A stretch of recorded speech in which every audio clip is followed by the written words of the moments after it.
I'm going to show you how easy it is to color match clips in Premiere Pro. Leveling up video production starts now.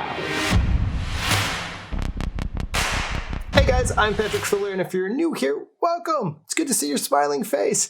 I help bold creators just like you level up the production of their videos so that it matches your already amazing content and you see more success. And today we are going to dive a little bit into coloring our videos. In particular, trying to match the color of two different clips, perhaps via B-roll, so that they look seamless. So let's just dive in.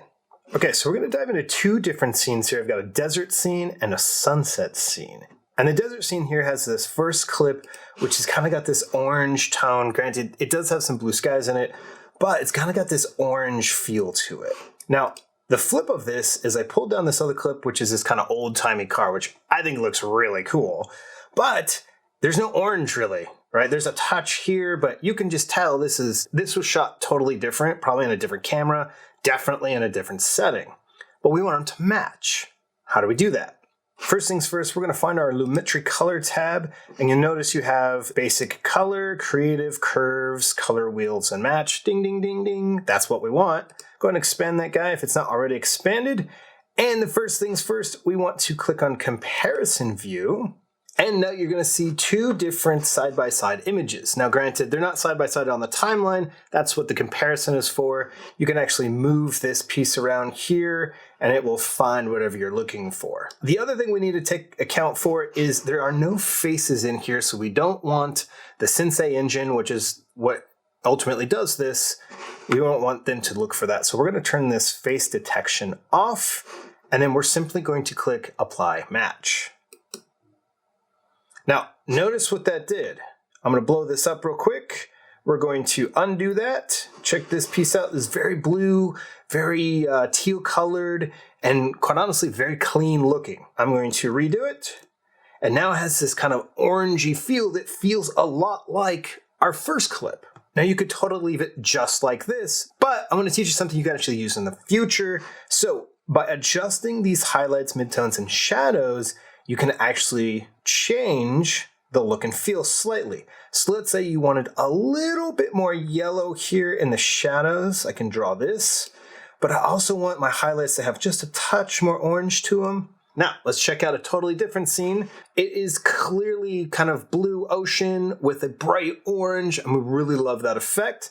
And our second clip here is Dolphins. And there is nothing here that justifies or even signifies that these guys are swimming in sunset. We want to change that. We're going to do it slightly different this time. Come up here, we're going to collapse this just so it makes it easier. And instead of hitting comparison view here, we're actually going to go over here to this little icon right here, comparison view. If you don't see this, go ahead and click on this plus and find it in here. It should be there. Go ahead and you can drag it down, click OK. And then as soon as I do that, boom, I now can control this. Now this is really good, even if you don't want to use color match, because there are times that I will use the comparison view just to check something else out while I'm scrubbing the timeline. Now we got to make our dolphins here kind of feel like they're in the sunset. So let's find a piece of the clip here that we really like. So what we're going to do here is we're going to turn off face detection because we don't need it. I'm going to go ahead and apply match, and that sucks. Let's be honest. I think that looks terrible. These dolphins look orange, like somebody was casting like a bright light. It's too much, right? Which is exactly why I wanted to show you the color wheels and how we can change that. Now, I think we should adjust maybe some highlights here. Let's pull these down just a touch. And then definitely our midtones. Let's pull these down just a touch and lean a little bit more yellow. And now it feels like they're actually in our sunset, but it's not over the top. Looks really cool by itself, but it doesn't really match our first shot. And on, to me, is absolutely passable. And if you're looking for a little bit of a refresher on Premiere Pro, or just kind of want to check out the basics one last time to see if there's anything else that might even help just a little bit, check out my series on getting started with Premiere Pro. Until then, I'll see you in the next one. Now.